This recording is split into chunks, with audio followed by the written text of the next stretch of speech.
ਉਧਰ ਯੂਕੇ ਵਾਲਿਆਂ ਨੇ ਕਿਹਾ ਆ ਵੀ ਜੇ ਪੋਲੈਂਡ ਵਾਲੇ ਯੂਕਰੇਨ ਨੂੰ ਆਪਣੇ ਫਾਈਟਰ ਜੈਟਸ ਘੱਲਦੇ ਆ ਤਾਂ ਉਹ ਉਸ ਫੈਸਲੇ ਦਾ ਸਮਰਥਨ ਕਰਨਗੇ। ਪਿਛਲੇ 1 ਹਫ਼ਤੇ ਤੋਂ ਆਪਾਂ ਇਹ ਚਰਚਾ ਸੁਣ ਰਹੇ ਹਾਂ ਵੀ ਪੋਲੈਂਡ ਵਾਲੇ ਜਿਹੜੇ ਮਿਗ ਫਾਈਟਰ ਜੈਟਸ ਆ ਉਹਨਾਂ ਨੂੰ ਘੱਲਣਾ ਚਾਹੁੰਦੇ ਨੇ ਯੂਕਰੇਨ ਦੇ ਵਿੱਚ ਉਹਨਾਂ ਦੀ ਮਦਦ ਦੇ ਲਈ, ਪਰ ਹਾਲ ਦੀ ਘੜੀ ਘੱਲਣ ਦੇ ਵਿੱਚ ਨਾਕਾਮਯਾਬ ਰਹੇ ਹੈਗੇ ਨੇ। ਕਿਉਂ ਕੁਛ ਨਾ ਕੁਛ ਜਿਹੜਾ ਰੌਲਾ ਰੱਪਾ ਇਸ ਨੂੰ ਬਾਬਤ ਚੱਲਦਾ ਰਿਹਾ ਆ, ਪਰ ਹੁਣ ਯੂਕੇ ਨੇ ਸਮਰਥਨ ਜਿਹੜਾ ਇਸ ਚੀਜ਼ ਦੇ ਵਿੱਚ ਕੀਤਾ। ਕਹਿੰਦੇ ਵੀ ਵੀ ਵੁੱਡ ਪ੍ਰੋਟੈਕਟ ਪੋਲੈਂਡ ਜੇ ਪੋਲੈਂਡ ਦੇ ਉੱਤੇ ਜੇ ਕੋਈ ਗੱਲ ਆਉਂਦੀ ਆ। ਉਪ ਰਾਸ਼ਟਰਪਤੀ ਕਮਲਾ ਹੈਰਿਸ ਉਹ ਵੀ ਯੂਰਪ ਦੇ ਦੌਰੇ ਦੇ ਉੱਤੇ ਜਾ ਰਹੇ ਆ। ਉਧਰ ਸੈਕਟਰੀ ਆਫ ਸਟੇਟ ਨੂੰ ਰਾਸ਼ਟਰਪਤੀ ਬਾਈਡਨ ਯੂਕਰੇਨ ਦੇ ਬਾਰਡਰ ਦੇ ਉੱਤੇ ਉਹ ਘੱਲ ਰਹੇ ਨੇ। ਕਹਿੰਦੇ ਵੀ ਅੱਖੀਂ ਡਿੱਠਾ ਹਾਲ ਦੇਖ ਕੇ ਆਓ, ਨਿਰੀਖਣ ਕਰਕੇ ਆਓ ਤੇ ਮੈਨੂੰ ਰਿਪੋਰਟ ਕਰੋ ਵੀ ਕੀ ਸਥਿਤੀ ਜਿਹੜੀ ਆ ਉਹ ਇਸ ਟਾਈਮ ਉੱਥੋਂ ਗਰਾਊਂਡ ਤੋਂ ਉਹ ਚੱਲ ਰਹੀ ਹੈਗੀ ਆ। ਸੋ ਆਪਸ ਦੇ ਵਿੱਚ ਲੱਗੇ ਹੈਗੇ ਨੇ ਨਾਟੋ ਵਾਲੇ ਤੇ ਹੋਰ ਯੂਰਪੀਅਨ ਮੁਲਕ, ਪਰ ਰੂਸ ਨੂੰ ਆਰਥਿਕ ਤੌਰ ਦੇ ਉੱਤੇ ਤਾਂ ਪੂਰੀ ਤਰ੍ਹਾਂ ਸ਼ਿਕੰਜਾ ਉਸ ਦੇ ਉੱਤੇ ਕੱਸਿਆ ਜਿਹੜਾ ਉਹ ਜਾ ਰਿਹਾ ਹੈਗਾ ਆ, ਪਰ ਫਿਰ ਵੀ ਹਾਲ ਦੀ ਘੜੀ ਉਹ ਪਿੱਛੇ ਹਟਣ ਦੇ ਲਈ ਤਿਆਰ ਨਹੀਂ ਹੋ ਰਿਹਾ ਹੈਗਾ। ਜੀ। ਸੋ ਬਿਲਕੁਲ ਜਦੋਂ ਹੁਣ ਪੋਲੈਂਡ ਜੇ ਫਾਈਟਰ ਜੈਟਸ ਯੂਜ਼ ਕਰਦਾ ਹੈ ਯੂਕਰੇਨ ਦੀ ਹੈਲਪ ਦੇ ਲਈ, ਸੋ ਰਸ਼ੀਆ ਵਾਲੇ ਕਹਿੰਦੇ ਵੀ ਡਾਇਰੈਕਟ ਸਾਡੇ ਅਗੇਂਸਟ ਹਮਲਾ ਹੋਊਗਾ ਡਾਇਰੈਕਟ ਲਾਈਨ ਆਫ ਫਾਇਰ ਦੇ ਵਿੱਚ। ਪਰ ਯੂਕੇ ਦੇ ਜਿਹੜੇ ਡਿਫੈਂਸ ਮਿਨਿਸਟਰ ਉਹਨਾਂ ਨੇ ਕਿਹਾ ਵੀ ਅਸੀਂ ਪੂਰਾ ਸਾਥ ਦੇਵਾਂਗੇ। ਬਾਕੀ ਦੂਸਰੇ ਪਾਸੇ ਪੂਰੀ ਦੁਨੀਆ ਦੇ ਵਿੱਚ ਸਪੋਰਟ ਬਹੁਤ ਮਿਲ ਰਹੀ ਹੈਗੀ ਆ। ਯੂਕਰੇਨ ਦੇ ਐਥਲੀਟਸ ਨੇ ਆਪਣੇ ਜਿਹੜੇ ਮੈਡਲਸ ਆ ਉਹ ਸਾਰੇ ਸ਼ੇਅਰ ਕੀਤੇ ਆ ਬਾਕੀ ਯੂਕਰੇਨ ਦੇ ਲੋਕਾਂ ਦੇ ਨਾਲ। ਬਹੁਤ ਸਾਰੇ ਪਲੇਅਰ ਉਹ ਫਾਈਟ ਵੀ ਇਸ ਟਾਈਮ ਕਰ ਰਹੇ ਹੈਗੇ ਆ, ਜਿਹੜੇ ਬਹੁਤ ਟੌਪ ਨੌਚ ਪਲੇਅਰਸ ਆ।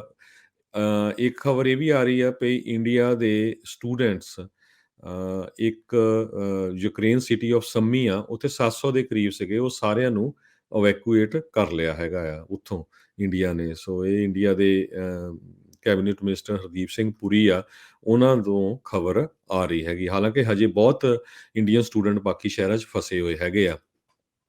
ਸ਼ੈਲ ਕੰਪਨੀ ਨੇ ਵੀ ਰਸ਼ੀਆ ਤੋਂ ਕਰੂਡ ਆਇਲ ਖਰੀਦਣਾ ਬੰਦ ਕਰ ਦਿੱਤਾ ਆ ਤੇ ਸਾਰੇ ਹੀ gas station Shell oil company ਨੇ ਰਸ਼ੀਆ ਦੇ ਵਿੱਚ ਜਿਹੜੇ ਚੱਲਦੇ ਸੀ ਉਹ ਬੰਦ ਕਰ ਦਿੱਤੇ ਹੈਗੇ ਆ।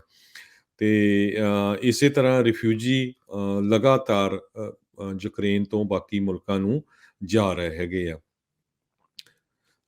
ਕੀਵ ਜਿਹੜਾ ਟਾਊਨ ਹੈਗਾ ਆ ਉੱਥੇ ਸ਼ੂਟਿੰਗ ਲਗਾਤਾਰ ਚੱਲ ਰਹੀ ਆ। ਇਹ ਯੂਕਰੇਨ ਦੇ ਇੱਕ ਬਾਕਸਿੰਗ ਚੈਂਪੀਅਨਸ ਹੈਗੇ ਆ ਜਿਨ੍ਹਾਂ ਨੇ ਯੂਕਰੇਨੀਅਨ ਫੋਰਸਿਸ ਨੂੰ ਜੁਆਇਨ ਕੀਤਾ ਆ। ਰਹਿ ਚੁੱਕੇ ਹੈਵੀ ਵੇਟ ਬਾਕਸਿੰਗ ਚੈਂਪੀਅਨ ਵਲਾਡੀਮੀਰ ਕਲਿਸ਼ਕੋ, ਇਹ ਬ੍ਰਦਰ ਹੈਗੇ ਕੀਵ ਮੇਅਰ ਦੇ, ਜਿਹੜਾ ਕੀਵ ਸ਼ਹਿਰ ਆ ਉਹਦੇ ਭਰਾ ਹੈਗੇ ਆ।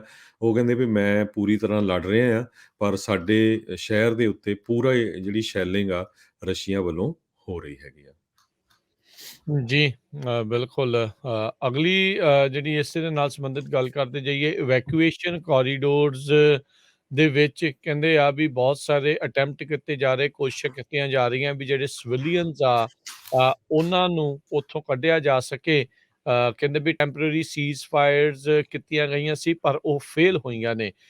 ਰਸ਼ੀਆ ਨੇ ਇੱਕ ਅਟੈਕ ਕੀਤਾ ਇਵੈਕੂਏਸ਼ਨ ਕ੍ਰਾਸਿੰਗ ਪੁਆਇੰਟ ਦੇ ਲਾਗੇ, ਜਿਹੜਾ ਕੀਵ ਰਾਜਧਾਨੀ ਉਸ ਦੇ ਲਾਗੇ, ਜਿਸ ਹਮਲੇ ਦੇ ਵਿੱਚ 8 ਲੋਕ ਜਿਨ੍ਹਾਂ 'ਚ 2 ਬੱਚੇ ਵੀ ਸ਼ਾਮਲ ਸੀਗੇ ਇਸ ਇਨਵੇਜਨ ਨੂੰ ਉੱਥੋਂ ਭੱਜ ਰਹੇ ਸੀਗੇ, ਵੀ ਬਚ ਕੇ ਉੱਥੋਂ ਨਿਕਲ ਰਹੇ ਸੀਗੇ, ਵੀ ਉਹਦੇ ਵਿੱਚ ਉਹਨਾਂ ਦੀ ਮੌਤ ਹੋਈ ਹੈਗੀ ਆ। ਯੂਕਰੇਨ ਦੇ ਐਂਬੈਸਡਰ ਨੇ ਯੂਕੇ ਨੂੰ ਜਿਹੜਾ ਉਹ ਇਹ ਕਿਹਾ, ਅਕਿਊਜ਼ ਕੀਤਾ ਰਸ਼ੀਆ ਨੂੰ ਵੀ ਇਵੈਕੂਏਟ ਕਰ ਰਹੇ ਸਿਵਿਲੀਅਨਸ ਨੂੰ ਉਹ ਰੋਕਣ ਦੀ ਜਿਹੜੀ ਆ ਬਾਰ-ਬਾਰ ਕੋਸ਼ਿਸ਼ ਕਰ ਰਹੇ ਆ ਤੇ ਕਹਿੰਦੇ ਬਹੁਤ ਹੀ ਨਿੰਦਣਯੋਗ ਗੱਲ ਹੈਗੀ ਆ। ਸੋ ਮਿਲਟਰੀ ਸਟੈਂਡ ਆਫ ਲਗਾਤਾਰ ਜਿਹੜਾ ਆ ਉਹ ਇਹਨਾਂ ਦੋਨਾਂ ਮੁਲਕਾਂ ਦੇ ਦਰਮਿਆਨ ਚੱਲ ਰਿਹਾ ਆ।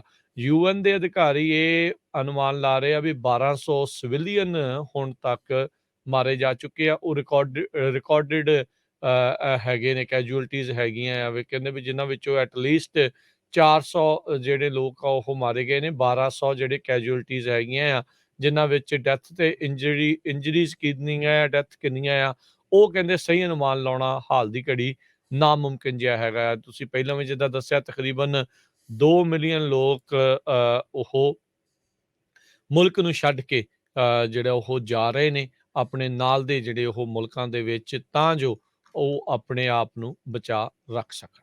ਜੀ।